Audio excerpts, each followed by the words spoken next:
तीनों जगह आप जाएंगे, हम छोड़ेंगे नहीं किसी को भी। बच्चों के भविष्य के साथ खेलने का अधिकार किसी को नहीं है। वो बच्चे मिडिल क्लास से आ रहे हैं, कोई गरीब है, वो देख रहा होता है कि गलत हो रहा है, लेकिन ऐसा नहीं है कि उसको होने देंगे।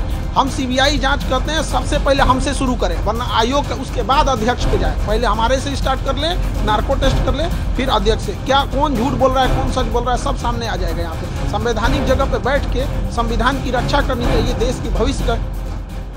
देखिए, बीपीएससी ने कई सारे ऐसे बयान जारी किए, ऐसे नोटिफिकेशन जारी किए जिससे भ्रम की स्थिति पैदा हो गई, और अध्यक्ष महोदय ने स्पष्ट कई मीडिया में और अखबारों में कहा था कि वो ज़रूरत लगेगी तो नॉर्मलाइजेशन करेंगे, और कभी लगता था करेंगे नहीं करेंगे, इसी को लेके प्रोटेस्ट हुआ था। तो उन्होंने हमारे 5 सेंटरों को इसे नोटिस भेज दिए। देखिए, इसमें है मुसल्लापुर बोरिंग रोड पटना का है, ये मुखर्जी नगर दिल्ली है, करोल बाग दिल्ली है, और ये प्रयागराज सेंटर पे इन्होंने भेजा है। हालांकि इनसे एक छूट गया है, देहरादून छूट गया है, और गुवाहाटी खुल रहा है, वो छूट गया है। इन्हें वहां भी भेजना चाहिए, हम इसका जवाब देंगे। और इसमें कहा गया है कि हमने बच्चों को भड़का दिया यहाँ पे, जो कि सरासर गलत है। आप ये समझ सकते हैं कि आयोग कितना अयोग्य हो चुका है।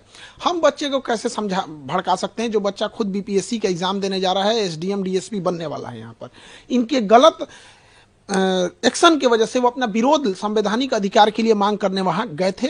और एक शिक्षक की नैतिक जिम्मेदारी होने के नाते बच्चों के साथ जब भी अहित होगा तो उनके लड़ने के लिए उनके गार्जियन तो आएंगे नहीं। बच्चे गांव से आए हैं, वो मिडिल क्लास के बच्चे हैं, उनके पास इतना संसाधन भी नहीं है। तो हम उनको एक सही ढंग से एक जो तरीका है, गर्दनी बाग जो बिहार सरकार ने धरना स्थल के लिए दिया है, वहां जाके हम प्रोटेस्ट कर रहे थे। उसके लिए इन्होंने एक नोटिस भेज दिया, और इस नोटिस में उन्होंने कहा है कि हमारे ऊपर क्रिमिनल ऑफेंस, क्रिमिनल केस करेंगे ये, अगर हम ये नहीं करते हैं तो। अब बताइए, शिक्षक के ऊपर अगर ये क्रिमिनल एंड सिविल एलिगेशन लगाएंगे यहाँ पे, अगर हमने इनसे जवाब नहीं दिया और नोटिस का हमने इनको माफ़ी नहीं मांगे 15 दिन के अंदर, तो पहले तो हम आयोग को बता दें कि माफी तो हम नहीं मांगने वाले हैं। 2 साल जेल काट लेंगे, वो सही है। एक शिक्षक को ये क्रिमिनल बोलेंगे, ये पूरी देश देख रही है कि बिहार में क्या हो रहा है। हम कोई अपने लिए नहीं लड़ने गए थे, विद्यार्थियों के हक के लिए लड़ाई लड़ने गए थे यहाँ पर। और जो पूरे बिहार में एक प्रचलन है, सारे जगह ये गली गली में लोगों को ये हल्ला है कि सीटें बेची जा रही हैं। हमने इसी चीज़ों को दोहराया है, और आयोग इस पर स्पष्टीकरण करे कि आखिर ऐसा क्यों हो रहा है, स्केलिंग क्यों करेगा आयोग यहाँ। और उनका कहना है कि सार्वजनिक रूप से माफी मांगे। माफी तो आयोग को मांगना चाहिए सारे बच्चों से कि इस चुनावी वर्ष में पूरे बिहार का किरकिरी करा दिए, इतने बच्चों का, जहां कोई परीक्षा नहीं करा सकते हैं। तो ये आयोग को तो कहीं से इस बात पे होना ही नहीं चाहिए कि हम लोग से नोटिस दे। यहाँ पर आपने डीएसपी एसडीएम जैसे लोगों सीट जीतने की बातें को लेकर है कहा है, उसमें कि आप बिक गया सीट, उसको लेकर है अपने बीपीएससी की छवि धूमिल की आपने। बीपीएससी स्वयं अपनी छवि धूमिल की है। जिसका पेपर लीक हो जाता है, जिसके चेयरमैन कहते हैं कि इस पेपर को कोई नहीं फाड़ सकता, उसको कोई रगड़ कैसे फाड़ दे, जो कहता है कि यहाँ पर सबसे सुरक्षित बापू परीक्षा परिसर बिहार का सबसे अच्छा सुरक्षित है, वहां से सबसे ज्यादा हंगामा हो जाए, इससे ज्यादा छवि क्या खराब हो सकती है। आरा में पिछले साल पेपर लीक हो गया, इस साल ऐसे हो गया यहाँ पर, तो इससे हम क्या छवि खराब करेंगे। दूसरा कि जो एसडीएम की सीटें बेची जा रही हैं, जो डीएसपी की सीटें बेची जा रही हैं, ये तमाम मीडिया में चले हुए चीजें हैं। तो एक जिम्मेदार नागरिक होने के नाते और एक विद्यार्थियों का शिक्षक होने के नाते ये मेरा कर्तव्य बनता है कि हम इसको और बड़े मुद्दे पर उठाएं ताकि इस पर जांच हो सके। यदि ऐसा नहीं है तो नार्को टेस्ट कराया जाए। हम यही कहते हैं कि देश में हम भी इतने दिन से पढ़ा रहे हैं, ये जांच और उसकी रिपोर्ट कब जांच होती है, कब रिपोर्ट दब जाती है, किसी को नहीं पता चलता है। पूरी मीडिया के सामने नार्को टेस्ट कराया जाए, उसकी दवा भी हम दे देंगे, सोडियम पेंटोथेल, वो नार्को टेस्ट किया जाए, हमारा भी कराया जाए मीडिया के सामने। अध्यक्ष महोदय हो जाए, सचिव महोदय हो जाए, कौन गलत है कौन सही है ऑटोमेटिक पता चल जाएगा। हम माफी नहीं मांगेंगे तो नहीं मांगेंगे। मर जाना कबूल है, जेल जाना कबूल है। बच्चों के लिए लड़े थे, उनके लिए माफी नहीं मांगेंगे, क्योंकि हम अगर माफी मांग ले तो खान सर नहीं झुकेंगे, वो बच्चों का स्वाभिमान झुक जाएगा जो लड़कर अपना अधिकार मांगे थे। फिर कोई बच्चा लड़ने के लिए नहीं जाएगा।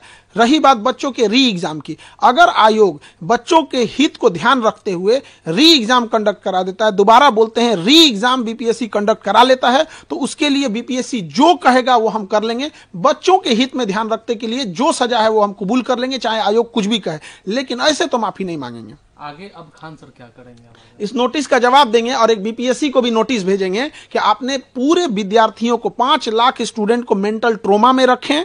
वहां पे कभी इनको लगता है, कभी इनका मन करेगा ऑप्शनल हटा देंगे, कभी 5 ऑप्शन डाल देंगे, कभी 4 ऑप्शन डाल देंगे, कभी एक ट्वीट खेल देंगे, कुछ से कुछ बोलने लगेंगे। इनका अध्यक्ष साहब का कहना था मैं एग्जाम के लास्ट मोमेंट में डिसीजन ले सकता हूं कि नॉर्मलाइजेशन होगा कि नहीं होगा। तो बाहर में आके हम लोग क्या बोले? हम शिक्षकों को इन्होंने ये समझाने की नहीं कोशिश की थी, बल्कि ये थोपने की कोशिश की थी कि हम नॉर्मलाइजेशन करने जा रहे हैं, आप बच्चों को समझाइए। तो हम क्यों इनके डिसीजन को भागी बनेंगे? हमने इनसे यही कहा था कि आप बच्चों से बात करके बैठ लीजिए। तो इन्होंने कहा कि ठीक है, आप बच्चों को समझा दीजिए कि 15 नवंबर को हम एक बच्चों की मीटिंग बुलाएंगे। हम लोग के तो वैल्यू हम लोग तो बोल दिए कि आयोग बोले हैं कि 15 नवंबर को मीटिंग बुलाएंगे। क्या इससे आयोग की मंशा पर उसकी छवि धूमिल नहीं होती है? तो ये सब चीजों में आयोग को सोचना चाहिए।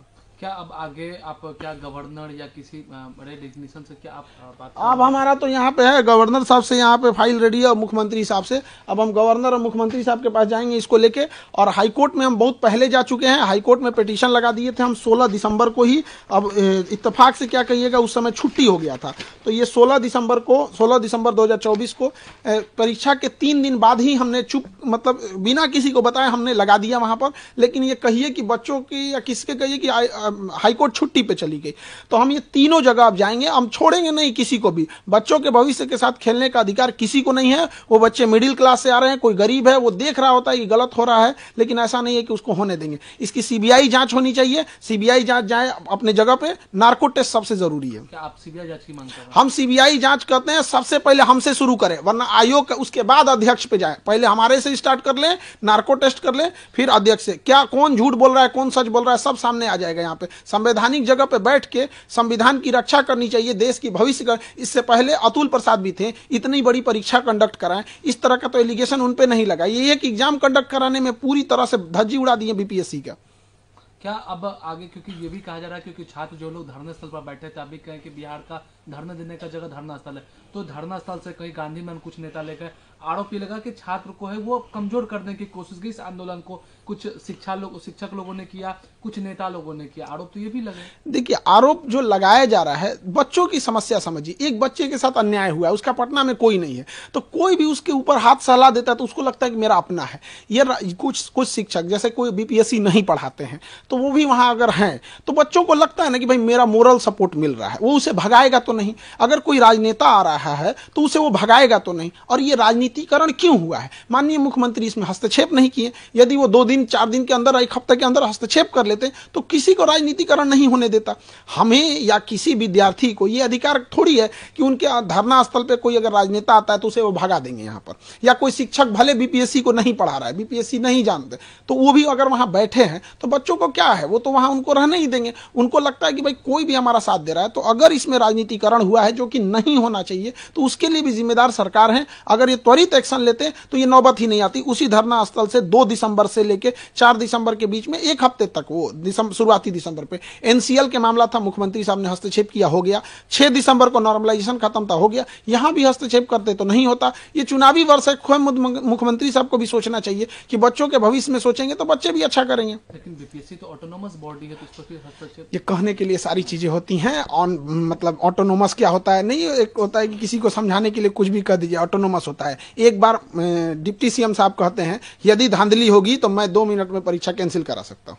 तो फिर ये बताइए कि फिर वो ऑटोनोमस कैसे हुआ? अब कई बयान आता है कि जिसमें वो कहा जाता है कि जांच हो रही है, जांच होगी, अगर गड़बड़ पाया जाएगा तो दोबारा परीक्षा होगी। ये बात तो अगर बीपीएससी ऑटोनोमस है तो बताइए कि ये बात उन्हें बोलना चाहिए, फिर मिनिस्टर लोग कैसे बोल रहे हैं?